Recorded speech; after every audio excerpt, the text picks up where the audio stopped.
Good morning students. आज मैं आपको सिखाने वाला हूँ क्यूब एंड क्यूब रूट यानी घन और घनमूल। इसको हिंदी में घन और घनमूल बोलते हैं। घन जब एक संख्या को स्वयं यानी खुद से 3 बार गुणा करने पर जो संख्या आती है उसको कहते हैं घन। कोई भी संख्या ले लें हम, उसको 3 बार गुणा करना पड़ेंगे और उसके ऊपर लिखते हैं नेचुरल नंबर्स, प्राकृत संख्या। प्राकृत संख्या को इंग्लिश में बोलते हैं नेचुरल नंबर्स। प्राकृत संख्याओं को हमेशा एन से एक्सप्लेन किया जाता है, यानी उनको लिखते हैं एन से एक्सप्लेन करते हैं। यानी जब भी आप प्राकृत संख्या लिखेंगे तो उसको एन इक्वल टू, प्राकृत संख्या सभी 1 से स्टार्ट होती है, ये अनंत तक जाती है, 1 2 3 ऐसे लेके अनंत तक की संख्या कैसे लिख सकते हैं हम। प्राकृत सम संख्या का घन सदैव सम संख्या ही होगा और किसी भी विषम प्राकृत संख्या का घन हमेशा विषम संख्या ही होगा। क्यूब रूट को इस चिन्ह के द्वारा अभिव्यक्त किया जाता है, लिखा जाता है।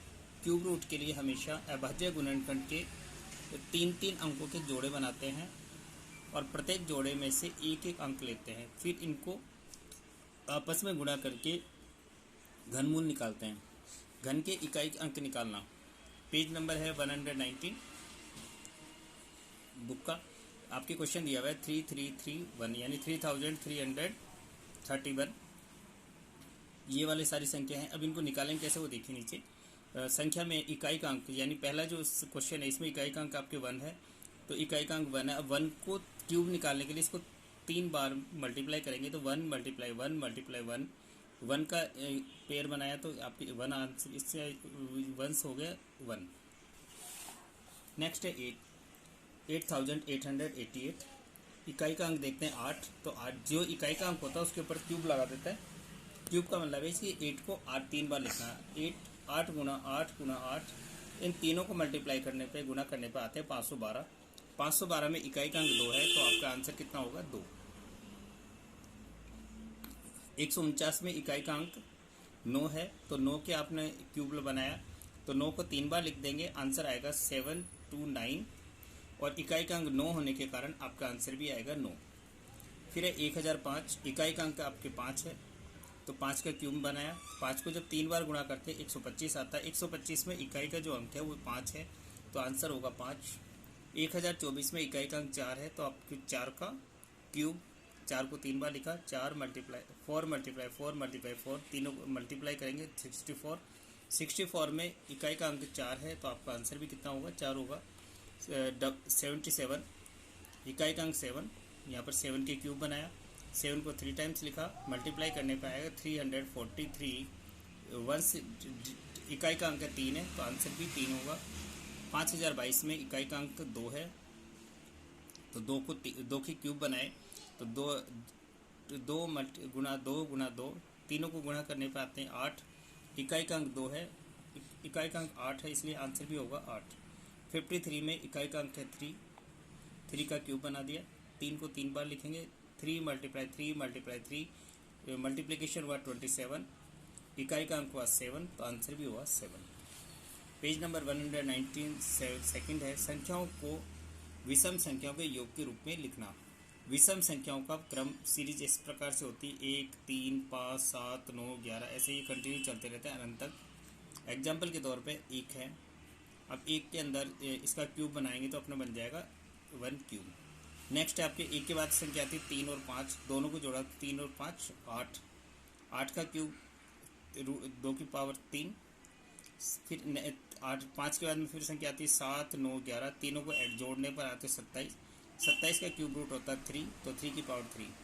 नेक्स्ट संख्या है 11 के बाद अगली संख्या 13 15 27 17 19, इन सबके चारों का टोटल होता है 64। 64 का क्यूब रूट होता है 4। 19 के बाद में 21 23 25 27 29, इन पाँचों संख्या को जोड़ दिया जाए तो टोटल आता है 125। 125 का क्यूब रूट होता है 5। अब इसी के साथ हम प्रश्नावली नंबर 7.1 लेते हैं। इसका पार्ट फर्स्ट है पूर्ण घन संख्या ज्ञात करना। पहली संख्या आपकी 216। 216 में इकाई का अंक 6 होने के कारण में 2 से डिवाइड किया, 2 का भाग 216 में दिया 108 बार। 108 में इकाई का अंक 8 है तो 2 से डिवाइड किया तो 54। 54 को 2 से डिवाइड किया तो 27। अब 27 में यहाँ पर 7 है तो 2 से डिवाइड होगा नहीं तो हम ऐड कर लेते हैं 7 2 9, 3 से डिवाइड हो जाएगा, 3 9 जाए 27। 9 को फिर 3 से डिवाइड किया 3 आ गया, 3 को 3 से डिवाइड किया 1। अब इन सबको एक साथ ले लेंगे 216।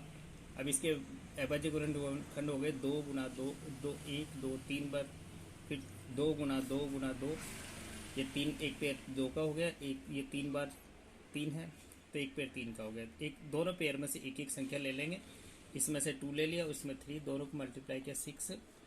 इसमें 2 तथा 3 का त्रिक बनता है, त्रिक यानी 3 संख्याओं का एक ग्रुप जिसको हम कहते हैं त्रिक। फिर नेक्स्ट संख्या आपकी 1000, 1000 को 2 से डिवाइड किया तो आपके आगे 500, 500 को 2 से डिवाइड किया 250।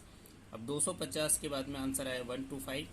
अब 5 यूनिट डिजिट 5 होने के कारण ये 5 से 2 से डिवाइड नहीं होगा, तो इनको ऐड कर लिया 2 और 1 3 और 5 8, 3 से भी डिवाइड नहीं हो रहा। अब यूनिट 5 होने के कारण हमने इसको 5 से डिवाइड किया तो 5 2 जा 10, 2 बच गए, इधर 25, 5 जा 25, 25 को 5 से डिवाइड किया 5 और 5 को 5 से किया तो 1। इनको एक साथ लिख देंगे 1 2 3, 3 बार 2 लिख दिए और 5 भी 3 बार तो 5 को 3 बार लिख दिए, दोनों के पेयर बना दिए। जोड़े बनाने से इस जोड़े में से 2 लिया, इस जोड़े में 5, दोनों को मल्टीप्लाई किया तो आंसर हो गया 10। इसमें 2 तथा 5 के त्रिक बनते हैं, अतः यह पूर्ण घन संख्या है। फिर 128 से 2 से डिवाइड किया 64, 64 को 2 से गुणा भाग दिया 32, 32 को 2 से डिवाइड किया तो 16, 16 को 2 से किया 8, 8 को 2 से किया तो 4, 4 को 2 से किया 1।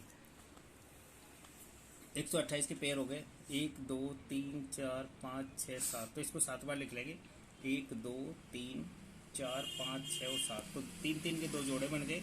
इसका जोड़ा नहीं बना, तो जिससे जोड़ा नहीं बनता उससे हम गुणा करते हैं, तो यहाँ पर 2 से गुणा नहीं होता, इसमें जोड़े बनाने पर 2 शेष बचता है, अतः पूर्ण घन संख्या नहीं है।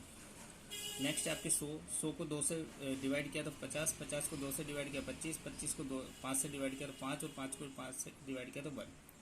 अब 100 के यहाँ पर 2 हैं, यहाँ पर 5 न, तो इसमें 2 का और 5 दोनों का ही पेयर त्रिक नहीं बन रहा है, इसमें 2 तथा 5 के त्रिक नहीं बन रहे हैं, अतः 100 एक पूर्ण घन संख्या नहीं है। त्रिक बनाने के लिए जरूरी कि 3 3 के जोड़े बनने चाहिए, अगर जोड़े नहीं बन रहे हैं 3 3 के तो फिर वो पूर्ण घन संख्या नहीं होगी। नेक्स्ट क्वेश्चन आपके 4 6 6 5 6, 2 से यूनिट डिजिट 6 होने के कारण 2 से डिवाइड किया तो आया 23, 2 3 3 2 8, इन दोनों को डिवाइड किया तो आगे 11,664। फिर 11,664 को जब 2 से डिवाइड करेंगे तो आएंगे 5,832, इनको डिवाइड किया तो 2,916, फिर 2 से डिवाइड किया तो आगे 1458, 1458 को 2 से डिवाइड किया तो आगे 729। यहाँ पर यूनिट 9 होने के कारण, इकाई का अंक 9 होने के कारण हम इसको 2 से डिवाइड नहीं कर सकते, फिर हम इसको ऐड करते हैं 9 और 2 11 और 7 18, 18 3 से डिवाइड हो सकता है, 3 से डिवाइड किया 2 4 3, फिर ऐड किया 7 और 4 7 2 9, 9 3 से डिवाइड होगा तो फिर 3 से डिवाइड किया 81, 8 और 1 9, फिर 3 से डिवाइड किया 27, फिर दोनों को ऐड किया तो 9, 3 से डिवाइड किया 9 और 9 को 3 से डिवाइड किया तो 3, 3 को 1 3 से किया 1। अब पेयर बना लिए 1 2 3 4 5 6, तो 2 को 6 बार लिख दिया 1 2 3 4 5 6, एक पेयर ये बन गया, एक पेयर ये बन गया। अब 3 है आपके 1 2 3 4 5 6, तो 3 को भी 2 बार ले 2 1 2 3 1 2 3, तो एक जोड़ा ये बन गया, एक जोड़ा ये बन गया। हर जोड़े में से एक एक ले लिया, इस जोड़े में से 2 लिया, इस जोड़े में से भी 2 ले लिया आपने, यहाँ से आपने 3 लिया और इधर से भी आपने 3 लिया। अब इन सबको मल्टीप्लाई करें तो आंसर होता है 36। सभी अभाज्य गुणनखंडों के त्रिक बन रहे हैं, सभी अभाज्य गुणनखंडों के त्रिक बन रहे हैं, अतः 46,656 एक पूर्ण घन संख्या है।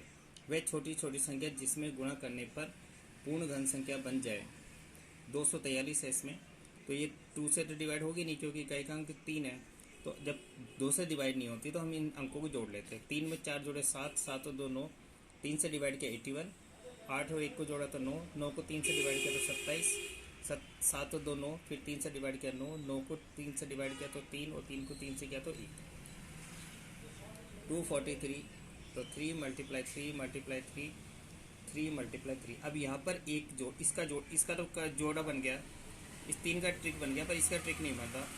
243 को 3 से गुणा करने पर ये पूर्ण घन बन जाएगा। 243 को 3 से गुणा करेंगे तो 729 होगा। 729 एक पूर्ण घन संख्या है।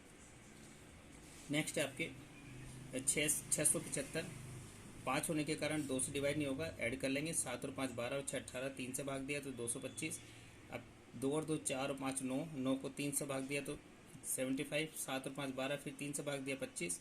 अब 25 होने के कारण अब 3 से भाग जाएगा नहीं, क्योंकि 5 और 2 7, तो 5 का भाग दिया, 5 25 और 5 एकम 5। इधर से अपने किया तो 1 2 3, तो 1 2 3 हो गए। 5 2 बार है, 5 को 2 बार लिख दिया। अब इस 5 का त्रिक नहीं बन रहा है। 675 को 5 से गुणा करने पर वह पूर्ण घन संख्या बन जाएगी। नेक्स्ट है आपके वह छोटी छोटी संख्या ज्ञात करना जिससे भाग देने पर पूर्ण घन संख्या बन जाए। संख्या क्वेश्चन में है 81। 81 है तो इकाई का अंक 1 होने का 2 से भाग नहीं जाएगा। दोनों को जोड़ा 9, 3 का भाग दिया 27, फिर इन दोनों को जोड़ा 9, फिर 3 का भाग दिया 9, 9 से भाग दिया तो 9। अब 3 से 81 को एक जोड़ा आपके पूर्ण बन गया, इसका जोड़ा नहीं बनता, तो जिसका जोड़ा नहीं बनता उससे भाग दिया जाता है। 81 को 3 से जब भाग देते हैं तो आंसर आता है 27। 27 एक पूर्ण घन संख्या है। 128 के टुकड़े बना लिए। जैसे 2 से भाग दिया 128 में 64, 64 में 2 का भाग दिया 32, 32 में 2 का भाग दिया 16, 16 को 2 से डिवाइड किया तो 8, 8 को 2 से किया 4, 4 को 2 से किया तो 2। इन सबको यहाँ पर लिख देंगे 128। और 1 2 3 4 5 6 7, तो 7 बार है तो हम 7 बार लिख देंगे। 1 2 3 4 5 6 और 7, तो एक ट्रिक ये बन गया, एक ट्रिक ये बन गया। ये वाली जो संख्या है इसका ट्रिक नहीं बन रहा है। ट्रिक नहीं बनने के कारण हम इसको 128 को 2 से भाग देंगे 64। 64 एक पूर्ण घन संख्या बन जाएगी। अतः हमें 2 से भाग देने पर ये आंसर आएगा। अगली संख्या अपनी 135। 135 में 3 से भाग दिया 45, 45 में 3 से भाग देंगे तो अब 15 आ जाएंगे। 15 को 3 से भाग देंगे तो 5 आ जाएंगे। फिर इनके फैक्टर्स को यहाँ लिख देंगे। 135 के बाद साथ में 3 मल्टीप्लाई 3 मल्टीप्लाई 3 मल्टीप्लाई 5, ये 3 का एक सेट बन गया। 5 का सेट नहीं बन रहा है, तो इसको 5 से भाग देने पर इससे 5 का त्रिक नहीं बन रहा है। 135 में 5 का भाग देने पर आते हैं 27। 27 एक पूर्ण घन संख्या बन जाएगी। नेक्स्ट क्वेश्चन है 704। 704 में 2 का भाग दिया 352, 352 में 2 का भाग दिया तो 176, 176 में 2 का भाग दिया तो 88, 88 में 2 का भाग दिया 44, 44 में 2 का भाग दिया तो 22, 22 में 2 का भाग देंगे 11, और 11 में 11 का भाग देंगे तो इसके बाद इन सभी बचे गुणन को एक साथ लिख देंगे। 2 गुना 2, 1 2 3 4 5 6, तो 2 को 6 बार लिख दिया। 2 गुना 2 गुना 2 गुना 2 गुना 2 गुना 11, यहाँ 11 के जोड़े नहीं बन रहे हैं, तो 704 में 11 का भाग देने पर वह पूर्ण घन संख्या बन जाएगी, क्योंकि 11 का त्रिक नहीं बन रहे। तो 704 में 11 का भाग दिया 64, और 64 एक पूर्ण घन संख्या है।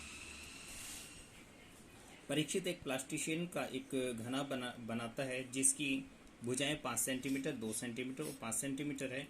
एक घन बनाने के लिए ऐसे कितने घनाभों की आवश्यकता पड़ेगी? घनाभ का आयतन हुआ लंबाई गुना चौड़ाई गुना ऊंचाई, यानी 2 गुना 5 गुना 2 गुना 5, सबको गुना किया तो हो गए आरोही क्रम में लिखने पर। फिर इनको आरोही क्रम में तो सबसे पहले 2, फिर 5 और 5। अब आप देखते हैं यहाँ पर कि यहाँ घन बनाने के लिए 3 के जोड़े जो होना जरूरी है। यहाँ पर 1 तो है पर 2 कम पड़ रहे हैं, तो यहाँ पर 2 गुना 2 गुना 2 ये आपके ऑलरेडी दिया हुआ है, तो ये दोनों एक्स्ट्रा ले लिए। यहाँ पर 2 बार 5 13 का 5 5 आपके पास है, एक्स्ट्रा है 5, तो इसमें से 2 गुना 2 ले लिया और यहाँ से लिया 5, तो सबको गुना करने पर आ गए 20, अर्थात 20 घनाभों की आवश्यकता पड़ेगी। इस तरह से स्टूडेंट्स 7.1 एक्सरसाइज घन और घनमूल कंप्लीट हुआ। आपको ये कैसा लगा लाइक और सब्सक्राइब करके बताएं। थैंक्स।